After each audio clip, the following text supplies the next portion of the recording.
You're now on your way to the ER. No, not that one. Sorry. It's time for the Entertainment Report. Oh, I get it. The ER Entertainment Report. Genius.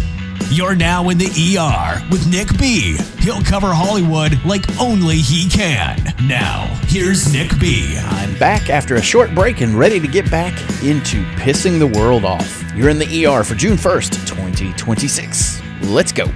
Someone over at Skydance Paramount has a hard-on for Tom Hardy, and not in the way he'd probably feel flattered. During the short vacation I took, it seemed that in one day a barrage of stories came out about Tom Hardy. First saying he was fired from the hit show Mobland, then saying he wasn't, and then even a few saying he had quit. The rumors online about the family that now owns Paramount, which are the Ellisons from Oracle fame, are vindictive, which is a quote from Mark Ruffalo, and because Tom Hardy has chosen to speak out in support of Palestinians in opposition, potentially, of the views of the Jewish heritage Ellisons. So when the news broke, many people were caught off guard. So then, the ever so faithful anonymous sources came out of the woodworks to paint Hardy as a diva. I am a big fan of Tom Hardy, and while he has a reputation of being difficult on a couple of films, it's never been to the level that these sources were claiming. He's been working for a while now, and with the exception of not getting along with Charlize Theron and beating the shit out of an arrogant Shia LaBeouf, nothing bad has ever been said. So why did Paramount and or the Ellisons try to assassinate his character? Needless to say, it's not being reported. Tom will be back for season 3, but I suspect his character will meet a horrible demise.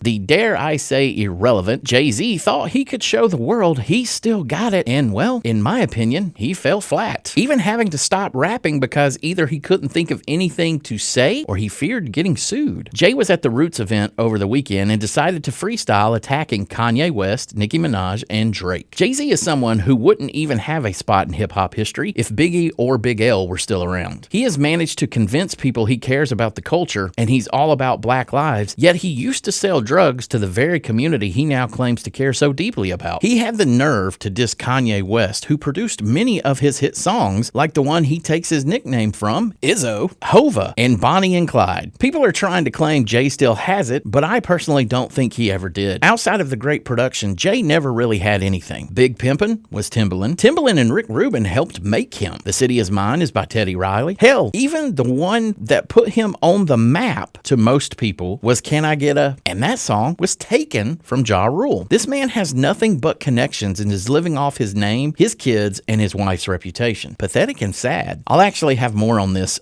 week's Kicking It with Nick B at 7 p.m. Central this Friday and every Friday on nickbradio.com and of course the Nick B Radio app, which is free for iOS. Speaking of someone who is no longer relevant, Jamie Lee Curtis announced her older sister passed away. While I believe she is like Jay-Z and past her time, I will never celebrate or say anything negative about someone who has lost a loved one. I'd never wish death on anyone because there's no coming back from that. Our thoughts and prayers are with her during this difficult time.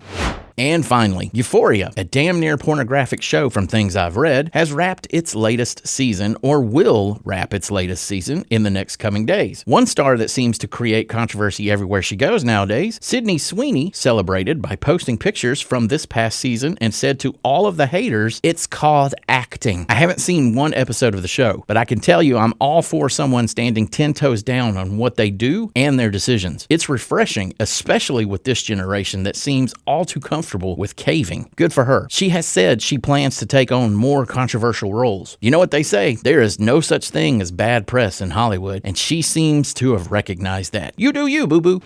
That's going to do it for this episode of In the ER with Nick B. To listen to other shows, subscribe to this podcast, and more, visit www.nickbnation.com. I'll see y'all next time. Y'all be good.